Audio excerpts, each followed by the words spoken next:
প্রিয় ছাত্রছাত্রীরা, আজকে আমি তোমাদেরকে এই ভিডিওর মাধ্যমে ক্লাস 11-এর পরিবেশবিদ্যা সাবজেক্টের যে সেমিস্টার 1-এর যে প্রশ্নগুলো আসতে পারে, প্রথম যে ইউনিট মানুষ, পরিবেশ ও সুস্থায়িত্ব, সেখান থেকে 150টা MCQ টাইপ প্রশ্ন আমরা আজকে আলোচনা করবো এই ভিডিওর মাধ্যমে। ভিডিওটা শুরু থেকে শেষ অবধি অবশ্যই তোমরা দেখবে। তো শুরু করা যাক। দেখো, আজকে আমরা সেমিস্টার 1-এর পরিবেশবিদ্যা যে বিষয়, সেই প্রশ্ন আলোচনা করব আমরা। তো দেখো, এখানে যে মানুষ, প্রথম যে ইউনিট সেটা হচ্ছে মানুষ, পরিবেশ ও সুস্থায়িত্ব, সেখান থেকে আমাদের 20 নম্বর থাকবে। এবং দ্বিতীয় ইউনিট থেকে দেখো পরিবেশ ও উন্নয়ন, সেখান থেকে 20 নম্বর থাকবে। টোটাল 40 নম্বর আমাদের MCQ থাকবে।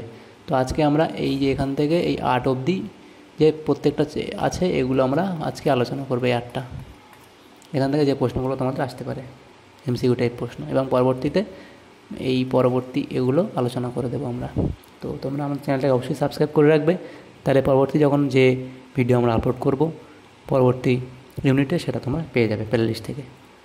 তো আজকে দেখো প্রথম যে ইউনিট মানুষ, পরিবেশ ও সুস্থায়িত্ব, সেখানে দেখো প্রথম প্রশ্ন, গাইয়া শব্দটির অর্থ হলো পৃথিবী।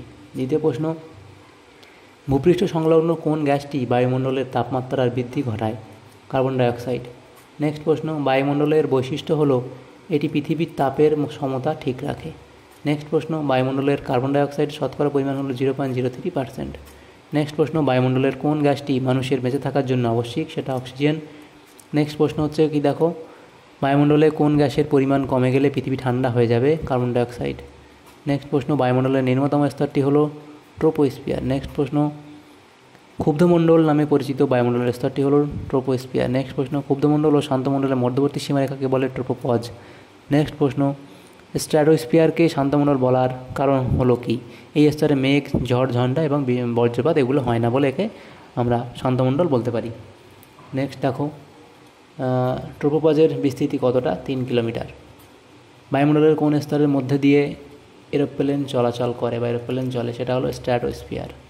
নেক্সট প্রশ্ন, বায়ুমণ্ডলের কোন স্তরে ওজোন গ্যাস থাকে না? স্ট্র্যাটোস্ফিয়ারে। নেক্সট প্রশ্ন, ওজোন স্তর ভেঙে কি তৈরি হলে ওজোন গহ্বর সৃষ্টি হয়? অক্সিজেন। বায়ুমণ্ডলের কোন স্তরে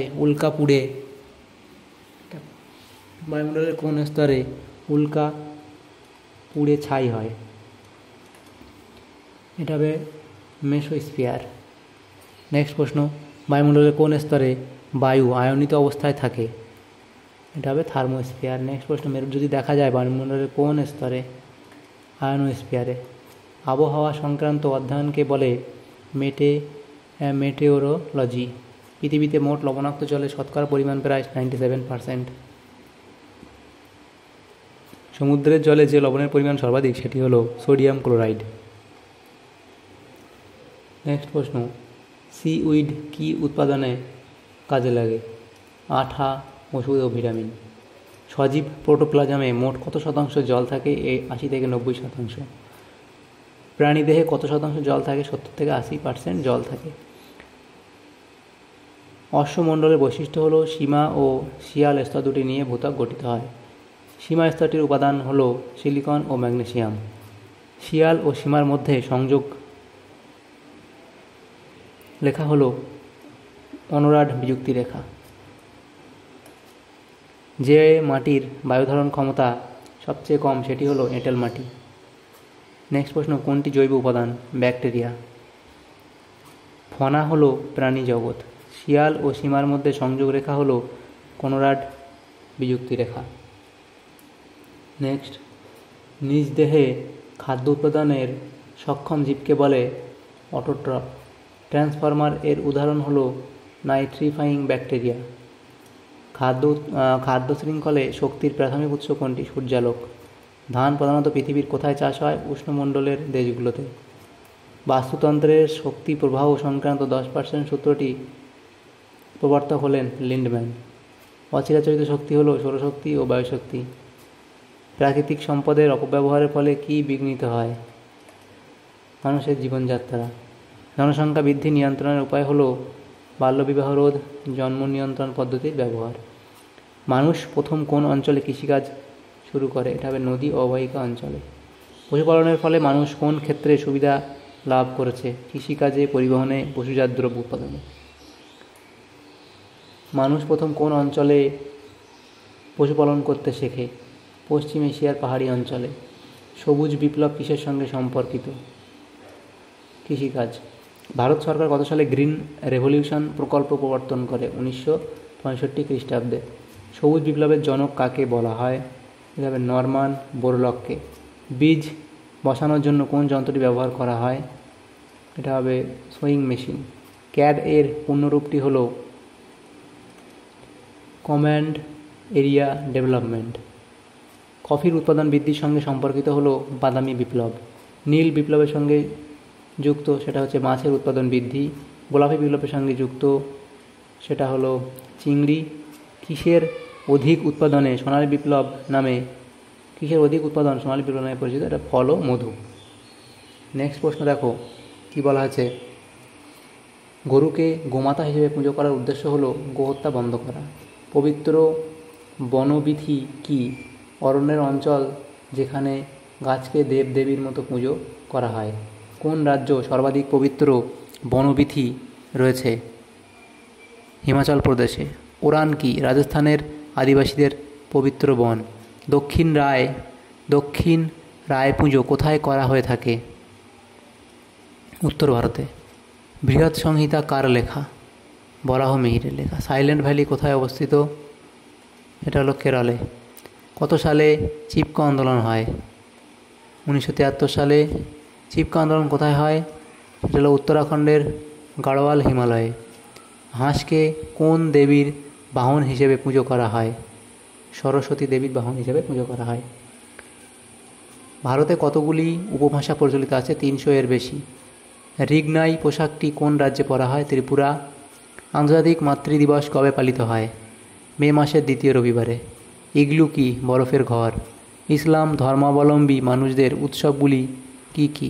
মহরম, ঈদ উল ফিতর, শবে বরাত। ঈদ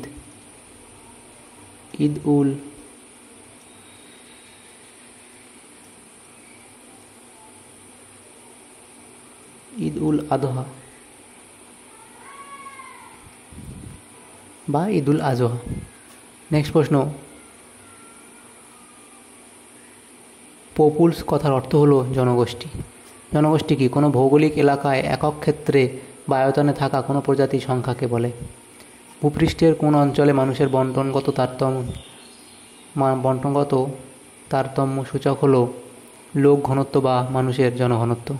মৃত্যুহার অপেক্ষার জন্মহার বেশি হলে কি হয়? মোট জনসংখ্যা বৃদ্ধি হয়। পরিযান কি কিভাবে ঘটে? প্রবাসন ও অভিবাসন। নেক্সট প্রশ্ন। পরিযান বলতে কি বোঝো? পরিস্থিতি অসুবিধাজনক হলে জীবরা যখন সেই জায়গা ছেড়ে নতুন সুবিধাজনক জায়গায় চলে আসে তাকে বলে। কখন জনসংখ্যা বিস্তার ঘটে? ভৌগোলিক কারণে। কোন জনসংখ্যার বিস্তারে জনসংখ্যার সমবন্টন দেখা যায়? সমসত্ব বিস্তারে। আমেরিকা যুক্তরাষ্ট্রের জনসংখ্যার পিরামিড কেমন হয়? ঘণ্টাকৃতির পিরামিড। ইস্টের পপুলেশন কোন ধরনের বয়স পিরামিডের উদাহরণ? প্রশস্ত ভূমিযুক্ত বয়স পিরামিড। প্রত্যেক প্রজাতির জীবন প্রণালী কীরকম হবে? বিভিন্ন রকম। পরিবেশগত বাধা বলতে কি বোঝো? যে প্রাকৃতিক কারণে জীবের স্বাভাবিক সংখ্যা বৃদ্ধির হার বাধা পায় তাকেই পরিবেশগত বাধা বলে। জনসংখ্যায় থাকা জীবভর হলো সৌরশক্তির স্থৈতিক রূপ। আলগাল ব্লুম এ কোন প্রকার বৃদ্ধিরূপ দেখা যায়? এটা যে আকৃতির। জনসংখ্যা বৃদ্ধির উপযোগী শর্তগুলি কি কি? এটা হবে পর্যাপ্ত বাসস্থান, পর্যাপ্ত খাদ্য এবং রোগ প্রতিরোধ ক্ষমতা। তারপরে প্রশ্ন দেখো। প্রতিকূল পরিবেশে জনসংখ্যা হ্রাস পাবে। মানুষের পপুলেশনের বৃদ্ধি লেখচিত্র কীরূপ? এস আকৃতি। জনবিস্ফোরণ মূলত কটি পর্যায়ে ঘটে? 2টি। সর্বাধিক জনসংখ্যা ঘনত্বযুক্ত রাজ্যের নাম? মহারাষ্ট্র, উত্তরপ্রদেশ, বিহার। আপেক্ষিক জনাকীর্ণতা বলতে কি বোঝো? যখন কোনো দেশের জনসংখ্যা খুব বেশি হওয়ায় সম্পদের সঙ্গে কোনো সামঞ্জস্য থাকে না তখন তাকে বলে। ভারতের বিহার ও উত্তরপ্রদেশে কী ধরনের কী ধরনের জনাকীর্ণতা দেখা যায়? আঞ্চলিক জনাকীর্ণতা। সার্জিক্যাল গর্ভনিরোধক পদ্ধতি ভ্যাসেকটমি।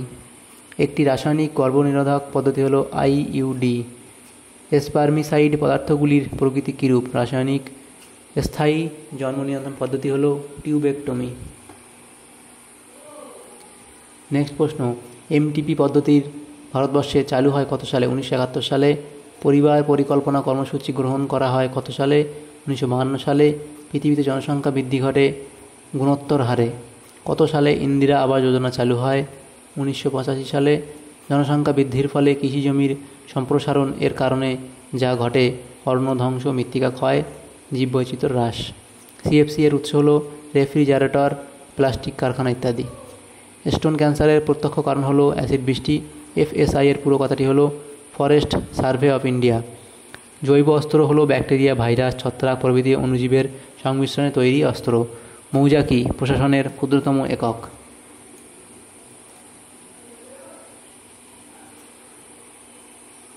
একটি শিল্পকেন্দ্রিক শহর হলো টাটানগর। বিগত 50 বছরে ভারতের জনসংখ্যা বৃদ্ধি পেয়েছে 3 গুণ। প্রাকৃতিক সম্পদের উদাহরণ একটি জীববৈচিত্র্য। সারা বিশ্বে মোট কত শতাংশ স্বাদু জল কৃষি কাজে ব্যবহৃত হয়? প্রায় 70%। জলবিদ্যুৎ শক্তির উৎস হলো প্রবাহমান জলধারা। ভারতে কোন খনিজ সম্পদটি সর্বাধিক পরিমাণে পাওয়া যায়? কয়লা। কোন মহাদেশে অরণ্যের আয়তন সর্বনিম্ন? এশিয়া। কত সালে ভারতীয় পার্লামেন্ট অরণ্য সংরক্ষণ আইন পাশ করে? 1980 সালে। সয়েল ব্যাংক পলিসি নিয়ন্ত্রণ করে কৃষি সংক্রান্ত ভূমিক্ষয়। মৃত্তিকা সংরক্ষণের উদ্দেশ্যে কোন ধরনের কৃষিকাজ পদ্ধতি নিষিদ্ধ করতে হবে? ঝুম চাষ। নেক্সট প্রশ্ন, মালচিং হলো এক প্রকার মৃত্তিকা সংরক্ষণ পদ্ধতি। সুরঙ্গা কি কেরলের বৃষ্টির জল সংরক্ষণ পদ্ধতি? রাজস্থানের জল সংরক্ষণ পদ্ধতিকে বলে টাঙ্কা। কত সালে তামিলনাড়ুতে বৃষ্টির জল সংরক্ষণের জন্য আন্দোলন হয়েছিল? 2001 সালে। লিচেট কি? ল্যান্ডফিলের উপর জমা বৃষ্টির জলের ক্রমান্বয়ে বজ্র জলে পরিণত হওয়াকে বলে। বিশ্ব জল দিবস কবে পালিত হয়? 22 মার্চ। গ্যাসীয় বর্জ্যের উদাহরণ হলো মিথেন, অক্সিজেন, হাইড্রোজেন সালফাইড। পারমাণবিক বর্জ্য হলো পারমাণবিক চুল্লি থেকে উৎপন্ন বর্জ্য। জৈব ভঙ্গুর বর্জ্য হলো প্লাস্টিক, কাঁচ, ধাতব পদার্থ ইত্যাদি। পয়ঃপ্রণালীর নোংরা জলে কোন কোন রাসায়নিক যৌগ মিশে বিষক্রিয়া ঘটায়? নাইট্রেট ও ফসফেট। নেক্সট দেখো, ফুসফুসের প্রদাহজনিত রোগটি হলো ব্রঙ্কাইটিস। সুস্থায়িত্ব মূলত কোন দুটি বিষয়ের প্রয়োগকে নির্দেশ করে? পরিবেশ বিজ্ঞান ও সুস্থায়ী উন্নয়ন। বহন ক্ষমতা কি? কোন স্থানের নির্দিষ্ট প্রাকৃতিক সম্পদ সর্বোচ্চ যে জনঘনত্বকে প্রতিফলিত করতে সক্ষম তাকে বলে? কত খ্রিস্টাব্দে ইউনাইটেড নেশন জেনারেল অ্যাসেম্বলি দ্বারা গঠিত হয়? 1922 সালে। মানব সমাজের সুস্থায়িত্বের জন্য অপরিহার্য উপাদানটি হল পরিবেশগত শৃঙ্খলা স্থাপন। সুস্থায়ী উন্নয়নের জন্য প্রয়োজন নবীকরণযোগ্য সম্পদের ব্যবহার বৃদ্ধি, নবীকরণযোগ্য সম্পদের ব্যবহার হ্রাস, প্রাকৃতিক সম্পদের ব্যবহার সম্পর্কিত বিজ্ঞানসম্মত পরিকল্পনা। সুস্থায়ী উন্নয়নের পথে বাধা হলো রাজনৈতিক বাধা, প্রশাসনিক বাধা, সামাজিক বাধা। সুস্থায়ী উন্নয়নের পথে সামাজিক বাধা নয় কোনটি? রাজনৈতিক দলগুলির মধ্যে হিংসা। ইআইএ হলো কি? কোনো উন্নয়নমূলক কাজ পরিবেশের উপর কতখানি ক্ষতিকারক প্রভাব বিস্তার করে তার মাত্রা নির্ণয় করা। WCED কত সালে আওয়ার কমন ফিউচার প্রতিবেদনটি প্রকাশ করেন? 1987 সালে। নেক্সট প্রশ্ন, ইআইএর সম্পূর্ণ নাম কি? Environmental impact assessment. প্রাচীন ভারতীয় পরিবেশবিদ ছিলেন কৌটিল্য, বাণভট্ট ও চার্চিল। ভারতীয় যুব দিবস পালিত হয় 12 জানুয়ারি। জাতীয় পরিচ্ছন্নতা দিবস পালিত হয় 30 জানুয়ারি। বিশ্ব অরণ্য দিবস পালিত হয় 21 মার্চ। বিশ্ব স্বাস্থ্য দিবস পালিত হয় 7 এপ্রিল।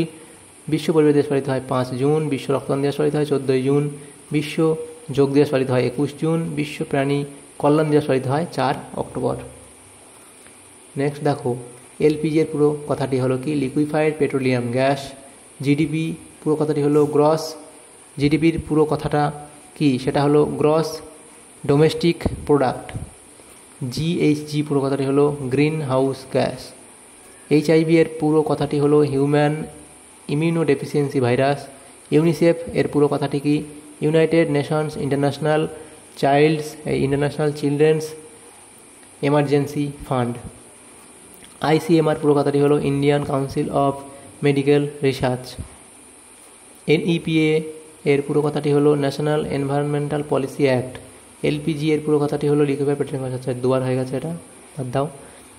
WTO পুরো কথাটি হলো ওয়ার্ল্ড ট্রেড অর্গানাইজেশন। MDMP পুরো কথাটি হলো মিড ডে মিল প্রোগ্রাম। তাহলে আমরা আজকে যে ইউনিট ছিল সেই প্রথম ইউনিটের আমরা 150টা প্রশ্ন আজকে আলোচনা করলাম। আর এই ভিডিওর মাধ্যমে যদি তোমাদের সামর্থ্য উপকার এসে থাকে অবশ্যই একটা লাইক করবে আর বেশি বেশি করে বন্ধুদের সাথে শেয়ার করবে। আর পরবর্তী যে অধ্যায়গুলো আছে সেই প্রশ্ন পেতে আমাদের চ্যানেলটাকে অবশ্যই সাবস্ক্রাইব করে রাখবে। Thank you, thanks for watching.